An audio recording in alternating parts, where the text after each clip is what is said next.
Hi ಎಲ್ಲರಿಗೂ ಶುಭೋದಯ. Pasta ಹೌದಾ. ಇವತ್ತು ತುಂಬ ರುಚಿಕರವಾದ ಆರೋಗ್ಯಕರವಾದ ಹೋಮ್ ಮೇಡ್ ಪಾಸ್ತಾನ ಇಲ್ಲಿ ನಾನು ಮಾಡ್ತಾ ಇದ್ದೀನಿ. ಪಾಸ್ತಾ ಮಾಡಲಿಕ್ಕೆ ಮುಖ್ಯವಾದ ಇಂಗ್ರೀಡಿಯೆಂಟ್ಸ್ ಅಂತ ಹೇಳಿದ್ರೆ ಪಾಸ್ತಾ ಇದು ಬೇರೆ ಬೇರೆ ಸೇಪಲ್ಲಿರುತ್ತೆ. ನಾನು ಈ ಥರ ಇರೋದನ್ನು ತೊಗೊಂಡಿದ್ದೀನಿ. ಹೌದು, ಒಂದು 250 ಗ್ರಾಮ್ ಇದೆ ಇದು ಪಾಸ್ತಾ. ಉಳಿದ ಇಂಗ್ರೀಡಿಯೆಂಟ್ಸ್ ಅಂತ ಹೇಳಿದ್ರೆ ಒಂದು ಟೊಮೊಟೊನ ಹೆಚ್ಚಿಟ್ಟಿದ್ದೀನಿ.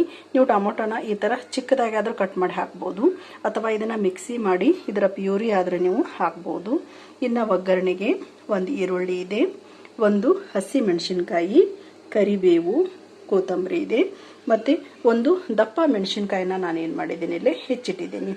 ಮತ್ತು ಬೇರೆ ತರಕಾರಿ ಇಷ್ಟಪಡೋರು ಗಜ್ಜರಿ ಅದೆಲ್ಲವನ್ನು ಹಾಕ್ಬೋದು. ನಾನು ಬರೀ ಕ್ಯಾಪ್ಸಿಕಮ್ ಅಷ್ಟನ್ನು ಇಲ್ಲಿ ತೊಗೊಂಡಿದ್ದೀನಿ. ಇನ್ನು ಪಾಸ್ತಾ ಅಂತ ಹೇಳಿದ್ರೆ pasta masala must and should, ಹಾಗಾಗಿ ಇಲ್ಲಿ ಒಂದು ಪಾಸ್ತಾ ಮಸಾಲವನ್ನು ತೊಗೊಂಡಿದ್ದೀನಿ. ಸೋಯಾ ಸಾಸ್ ಇದೆ ಮತ್ತು ಟೊಮೆಟೊ ಸಾಸ್ ಇಲ್ಲೇ ಇದೆ. ಇನ್ನು ಮಾಡೋ ವಿಧಾನ ಅಂತ ಹೇಳಿದ್ರೆ 1 ಲೀಟರ್ ಅಷ್ಟು ನೀರನ್ನು ಇಲ್ಲಿ ಕಾಯ್ಲಿಕ್ಕೆ ಇಟ್ಟಿದ್ದೀನಿ. ಹೌದಾ, ಇದು ನೀರು ಚೆನ್ನಾಗಿ ಕುದಿ ಬಂದ ಮೇಲೆ ನಾವು ಎತ್ತಿಟ್ಕೊಂಡಿರೋ ಪಾಸ್ತಾವನ್ನು ಇಲ್ಲಿ ಸೇರಿಸಬೇಕು. ಮತ್ತು ಪಾಸ್ತಾ ಒಂದಕ್ಕೊಂದು ಅಂಟಬಾರ್ದು ಅಂತ ಹೇಳಿದ್ರೆ ಒಂದು ಚೂರು ಎಣ್ಣೆಯನ್ನು ನಾವಿಲ್ಲಿ ಇದಕ್ಕೆ ಮಿಕ್ಸ್ ಮಾಡಬೇಕು. ಹೌದಾ, ಅಂದ್ರೆ ಅದು ಒಂದಕ್ಕೊಂದು ಏನಾಗಲ್ಲ, ಸೇರಿ ಗಂಟಾಗೋದಿಲ್ಲ. ಹೌದಾ, ಇದಿಲ್ಲೇ ಬೇಯೋ ತನಕ ನಾವು ಪಕ್ಕಕ್ಕೆ ಇನ್ನೊಂದು ಬಾಣಲೆಯನ್ನು ಇಲ್ಲಿ ಇಟ್ಟಿದ್ದೀನಿ. ಇದಕ್ಕೆ 2 ಸ್ಪೂನ್ ಅಷ್ಟು ಏನು ಮಾಡ್ತಾ ಇದ್ದೀನಿ, ಎಣ್ಣೆಯನ್ನು ಇಲ್ಲೇ ಸೇರಿಸ್ತಾ ಇದ್ದೀನಿ. ಹೌದಾ, ಎಣ್ಣೆ ಒಂಚೂರು ಅಂದರೆ ಇದೆಲ್ಲ ಕ್ಲೀನಾಗಿ ಏನಾಗಬೇಕು, ಒಗ್ಗರಣೆಯಲ್ಲಿ ಬೇಯಬೇಕು. ಹಾಗಾಗಿ 2 ಸ್ಪೂನ್ ಎಣ್ಣೆನ ಇಲ್ಲಿ ಸೇರಿಸ್ತಾ ಇದ್ದೀನಿ. ಎಣ್ಣೆ ಚೆನ್ನಾಗಿ ಕಾದ ನಂತರ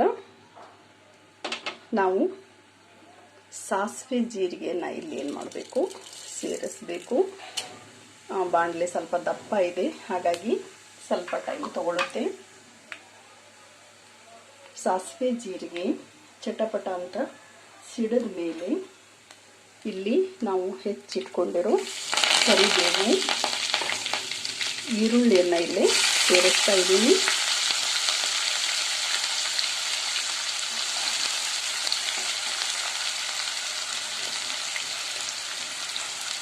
ಮತ್ತು ಹೆಚ್ಚಿಟ್ಟಿರೋ ಒಂದು ಹಸಿ ಮೆಣಸಿನಕಾಯಿನ ಸಹಿತ ಇಲ್ಲಿ ನಾನು ಸೇರಿಸ್ತಾ ಇದ್ದೀನಿ.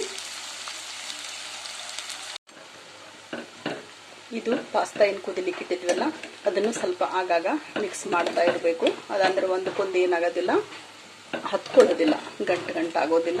ಈ ಥರ ಇದನ್ನು ಸಹಿತ ನಾವು ಮಿಕ್ಸ್ ಮಾಡ್ತಾ ಇರಬೇಕು.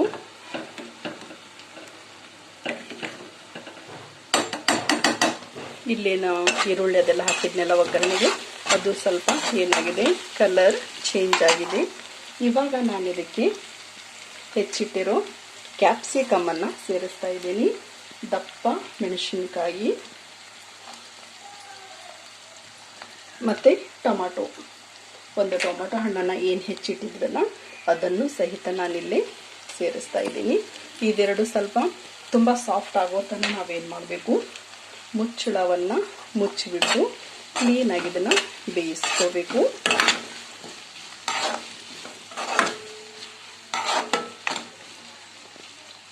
ಈ ಥರ ಪಾಸ್ತಾವನ್ನು ನೋಡಿ, ಮಾರ್ಕೆಟಿಗೆ ಹೋದ ತಕ್ಷಣ ಮಕ್ಕಳು ಹೊರಗಡೆ ಇರೋ ಪಾಸ್ತಾಕ್ಕೆ ಏನು ಮಾಡ್ತಾರೆ, ಡಿಮ್ಯಾಂಡ್ ಮಾಡ್ತಾರೆ. ನಾವು ಆ್ಯಕ್ಚುಲಿ ಇದು ಮೈದಾದಿಂದ ಮಾಡಿದ್ದು, ತಿಂಗಳಿಗೆ ಒಂದ್ಸಲ, ಆ್ಯಕ್ಚುಲಿ 6 ತಿಂಗಳ ನಂತರ ನಾನು ಮಾಡ್ತಾ ಇದ್ದೇನೆ ಇದನ್ನು ಪಾಸ್ತಾ. ಹಾಗಾಗಿ ಯಾವಾಗಾದರೂ ಒಂದ್ಸಲ, 6 ತಿಂಗಳಿಗೆ ಒಂದ್ಸಲ, ವರ್ಷಕ್ಕೊಂದ್ಸಲ ಮಾಡಿದ್ರೇನು ತೊಂದರೆ ಇಲ್ಲ. ಬಟ್ ಪದೇ ಪದೇ ಮೈದಾ ಐಟಮ್ಸನ್ನು ಹೊರಗಡೆ ತಿನ್ನೋದನ್ನು ನಾವು ಸಾಧ್ಯವಾದಷ್ಟು ಏನು ಮಾಡಬೇಕು, ಕಡಿಮೆ ಮಾಡಬೇಕು. ಹೌದಾ, ಇದನ್ನು ಮುಚ್ಚಳ ಮುಚ್ಚಿ ಲೋ ಫ್ಲೇಮಲ್ಲಿ ಒಂದು 2-3 ನಿಮಿಷ ಬೇಯಿಸ್ತೀನಿ. ಅಲ್ಲಿ ತನಕ ನಮ್ದು ಇದು ಪಾಸ್ತಾನ ಏನಾಗುತ್ತೆ, ಬೇಯುತ್ತೆ. ಹೌದಾ, ಮುಟ್ಟಿ ನೋಡ್ಬೇಕು, ಇದನ್ನು ಒಂಚೂರು ಮೆತ್ತಗಾಗತ್ತೆ. ನಾನು ಒಂದು 5 ನಿಮಿಷನ ನಾವು ಬಿಸಿನೀರಲ್ಲಿ ಇದನ್ನು ಫಸ್ಟು ಬೇಯಿಸಿಟ್ಕೋಬೇಕು. ಹೌದಾ, ಚೆನ್ನಾಗಿ ಬಂದ ನಂತರ ಈ ಥರ ಒಂದು ಸಾಣಿಗೆಯಲ್ಲಿ ಹಾಕಿಬಿಟ್ರೆ ನೀರೆಲ್ಲ ಕ್ಲೀನಾಗಿ ಏನಾಗುತ್ತೆ, ಬಸ್ಕೋಗುತ್ತೆ. ಹೌದಾ, ಇದು ಟೊಮೆಟೊ ಹಣ್ಣು ಕ್ಯಾಪ್ಸಿಕಮ್ ಎಲ್ಲ ಏನಾಗಿದೆ, ಹಣ್ಣಾಗಿ ಬೆಂದಿದೆ. ಇವಾಗ ಇದಕ್ಕೆ ನಾನು ಉಳಿದಂತಹ ಇಂಗ್ರೀಡಿಯೆಂಟ್ಸನ್ನು ಸೇರಿಸ್ತಾ ಇದ್ದೀನಿ. ಮೊದಲಿಗೆ ರುಚಿಗೆ ತಕ್ಕಷ್ಟು ಉಪ್ಪು, ಒಂದು ಅರ್ಧ ಸ್ಪೂನು ಖಾರದ ಪುಡಿಯನ್ನು ಸೇರಿಸ್ತಾ ಇದ್ದೀನಿ. ಆಲ್ರೆಡಿ ಹಸಿಮೆಣಸಿನ್ಕಾಯಿ ಕ್ಯಾಪ್ಸಿಕಮ್ ಹಾಕಿದ್ದೀವಿ. ಕ್ಯಾಪ್ಸಿಕಮ್ ಏನದು ಹೆಚ್ಚು ಖಾರ ಇಲ್ಲ. ಮಕ್ಕಳಿಗೆ ನೀವು ಮಾಡಿಕೊಡೋದಾದ್ರೆ ಖಾರ ಪುಡಿ ಸ್ವಲ್ಪ ನೋಡಿ ಹಾಕಿ. ಹೌದಾ, ಒಂದು ಅರ್ಧ ಸ್ಪೂನಷ್ಟು ಖಾರ ಪುಡಿಯನ್ನು ಇಲ್ಲಿ ಸೇರಿಸಿದೆ. ಇವಾಗ ಶುಂಠಿ ಬೆಳ್ಳುಳ್ಳಿ ಪೇಸ್ಟನ್ನು ನಾನು ಸೇರಿಸ್ತಾ ಇದ್ದೀನಿ. ಮತ್ತು ಸೋಯಾ ಸಾಸ್ 1 ಸ್ಪೂನ್ ಆಗ್ತದೆ. ಆ್ಯಕ್ಚುಲಿ ನೀವು ಸೋಯಾ ಸಾಸು ಟೊಮೆಟೊ ಸಾಸು ಇಲ್ಲ ಅಂತ ಹೇಳಿದ್ರೆ ಅದನ್ನು ಸ್ಕಿಪ್ ಮಾಡಿನೂ ನೀವು ಮಾಡ್ಬೋದು. ಅದೇ ಟೇಸ್ಟನ್ನು ಏನು ಮಾಡುತ್ತೆ ಅದು ಕೊಡುತ್ತೆ. ಇನ್ನೂ ಸ್ವಲ್ಪ ರೆಸ್ಟೋರೆಂಟ್ ಸ್ಟೈಲಲ್ಲಿ ಬೇಕು ಅಂತ ಹೇಳಿದ್ರೆ ಸೋಯಾ ಸಾಸು ಮತ್ತು ಟೊಮೆಟೊ ಸಾಸನ್ನು ಹಾಕಬೇಕು. ಇವಾಗ 2 ಸ್ಪೂನಷ್ಟು ಟೊಮೆಟೊ ಸಾಸನ್ನು ನಾನು ಸೇರಿಸ್ತಾ ಇದ್ದೀನಿ. ನೀವು ಲಂಚ್ ಬಾಕ್ಸ್ಗಿನ್ನ ಇದನ್ನು ಪ್ರಿಪೇರ್ ಮಾಡ್ತೀರಿ ಅಂತ ಹೇಳಿದ್ರೆ ಟೊಮೆಟೊ ಸಾಸು ಸ್ವಲ್ಪ ಹೆಚ್ಚಿಗೆ ಹಾಕಿ. ಅಂದ್ರೆ ಅದೇನಾಗಿರುತ್ತೆ, ಮಧ್ಯಾಹ್ನವರೆಗೂ ಸಾಫ್ಟಾಗಿನ ಇರುತ್ತೆ. ಇದು ಒಂದು ಚೂರು ಎಲ್ಲ ಮಿಕ್ಸ್ ಆದಮೇಲೆ ನಾವೇನಿದನ್ನು ಸೋಸಿ ನೀರು ಬಸಿಲಿಕ್ಕೆ ಇಟ್ಟಿದ್ದೆ ನಾನು ಇದನ್ನು. ಹೌದಾ, ಕುದ್ದ ಮೇಲೆ ಚೆನ್ನಾಗಿ ಅಂಟುಕೊಂಡಿಲ್ಲ, ಒಂದೊಂದು ನೀಟಾಗಿದೆ. ಇದನ್ನು ನಾವೇನು ಮಾಡಬೇಕು, ಇವಾಗ ಇದಕ್ಕೆ ಸೇರಿಸಬೇಕು ಒಗ್ಗರಣೆಗೆ.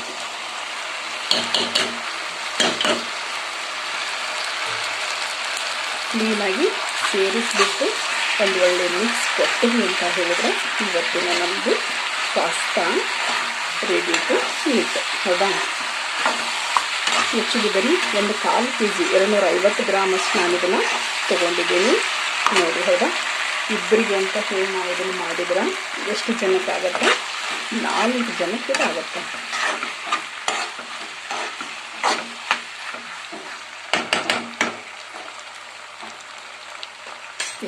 ಲಾಸ್ಟಿಗೆ ಕೊನೆಯದಾಗಿ ನಾವು ಹೆಚ್ಚಿಟ್ಟಿರೋ ಕೊತ್ತಂಬರಿ ಸೊಪ್ಪನ್ನು ಸೇರಿಸಿದ್ವಿ ಅಂತ ಹೇಳಿದ್ರೆ ಇವತ್ತಿನ ನಮ್ಮದು ಪಾಸ್ತಾ. ಒಂದು ಇಂಗ್ರೀಡಿಯೆಂಟನ್ನು ಮರ್ತುಬಿಟ್ಟಿದ್ದೀನಿ. ಹೌದಾ, ಪಾಸ್ತಾ ಮಸಾಲ ಮೇನ್ ಅದೇ ಪಾಸ್ತಾ ಮಸಾಲನೇ. ಆ್ಯಕ್ಚುಲಿ ಅದು ಒಗ್ಗರಣೆಯಲ್ಲೇನೋ ಹಾಕಬೇಕಿತ್ತು, ಅಲ್ಲಿ ದೂರ ಇಟ್ಟಿದ್ದೀನಿ, ಹಾಗಾಗಿ ಅದು ನನಗೆ ಕಾಣಿಸ್ಲಿಲ್ಲ. ಲಾಸ್ಟಿಗೆ ಏನು ಮಾಡಿದೆ, ಪಾಸ್ತಾ ಮಸಾಲ ಜೊತೆಗೆ ಕೊತ್ತಂಬರಿ ಸೊಪ್ಪು, ಹೌದಾ, ಇದೆಲ್ಲವನ್ನು ಸೇರಿಸಿ ಒಂದೊಳ್ಳೆ ಮಿಕ್ಸ್ ಕೊಟ್ಟಿವಿ ಅಂತ ಹೇಳಿದ್ರೆ ಇವತ್ತಿಂದು ನಮ್ಮದು ಪಾಸ್ತಾ ರೆಡಿ ಟು ಈಟ್. ಹೌದಾ, ನೀವು ಬೇಕಂತ ಹೇಳಿದ್ರೆ ಮುಚ್ಚಳ ಮುಚ್ಚಿ ಒಂದು 2-3 ನಿಮಿಷ ಆದಮೇಲೆ ಮತ್ತೆ ಅದನ್ನು ಏನು ಮಾಡ್ಬೋದು, ಒಂದೊಳ್ಳೆ ಮಿಕ್ಸನ್ನು ಕೊಡಿ.